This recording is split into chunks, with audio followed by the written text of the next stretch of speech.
Quash petition ని withdraw చేసుకున్న KTR lawyer high court ఆదేశాలతో జోక్యం చేసుకోమన్న కేటీఆర్ క్వాష్ పిటిషన్ ని డిస్మిస్ చేసింది సుప్రీంకోర్టు. ఫార్ములా ఈ రేసు కేసులో ఏసీబీ కేసును కొట్టేయాలని సుప్రీం ని ఆశ్రయించారు కేటీఆర్. కేటీఆర్ క్వాష్ పిటిషన్ ని హైకోర్టు కొట్టివేయడంతో సుప్రీంకి వెళ్లారు కేటీఆర్.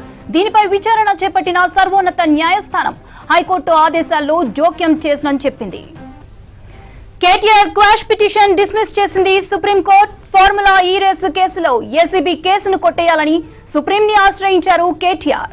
కేటీఆర్ పిటిషన్ ని హైకోర్టు కొట్టివేయడంతో సుప్రీంకి వెళ్లారు కేటీఆర్. దీనిపై విచారణ చేపట్టిన సర్వోన్నత న్యాయస్థానం హైకోర్టు ఆదేశాల్లో జోక్యం చేసుకోలేమని చెప్పింది.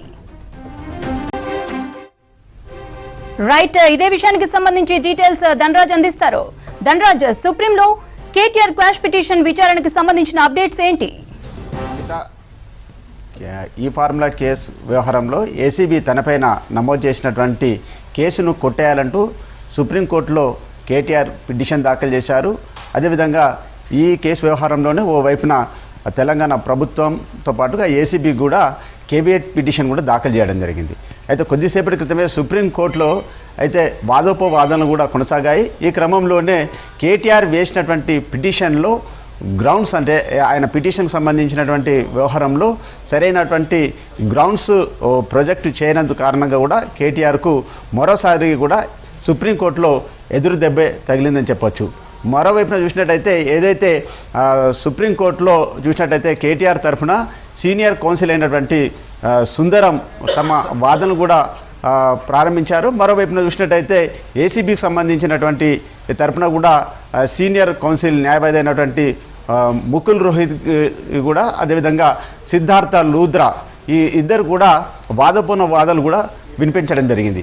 అయితే కేటీఆర్ తరఫున చూసినట్టయితే సుందరం సీనియర్ కౌన్సిల్ అయితే ఈ కేసు వ్యవహారంలో 13(1) అనేది కూడా అప్లికేబుల్ కాదు. అదేవిధంగా ఇందులో ఎక్కడ కూడా అవినీతి జరగలేదు.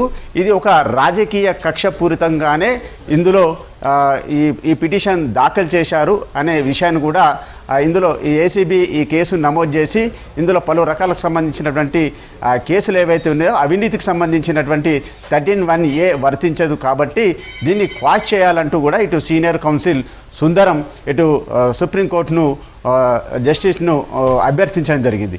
అయితే ఇప్పటి వరకు ఈ కేసుకు సంబంధించిన వ్యవహారం చూసినట్టయితే ఈ కేసు వ్యవహారంలో సరైనటువంటి గ్రౌండ్స్ను మీరు ఇందులో చూపలేకపోతున్నారు కాబట్టి ఏదైతే హైకోర్టు ఇచ్చినటువంటి ఉత్తర్వులు ఏవైతే ఉన్నాయో వాటిపైన మేము జోక్యం చేసుకోలేము. అదేవిధంగా ప్రాథమికంగా సంబంధించినటువంటి ఏసీబీ విచారణ కొనసాగుతున్నటువంటి వ్యవహారంలో తాము జోక్యం చేసుకోబోమని చెప్పినటువంటి క్రమంలో ఇక కేటీఆర్కి సంబంధించినటువంటి లీగల్ టీము తమ పిటిషన్ను విత్డ్రా చేసుకుంటున్నామని చెప్పడం జరిగింది. అయితే గతంలో చూసినట్టయితే ఓవైపున హైకోర్టు కూడా ఇలాగే, అంటే తనపైన నమోదైనటువంటి ఏసీబీకి సంబంధించినటువంటి కేసును క్వాష్ చేయాలి అంటూ ఓవైపున హైకోర్టును ఆశ్రయించినటువంటి కేటీఆర్కు అదేవిధంగా హైకోర్టులో ఓవైపున ఎదురు దెబ్బ తగిలింది.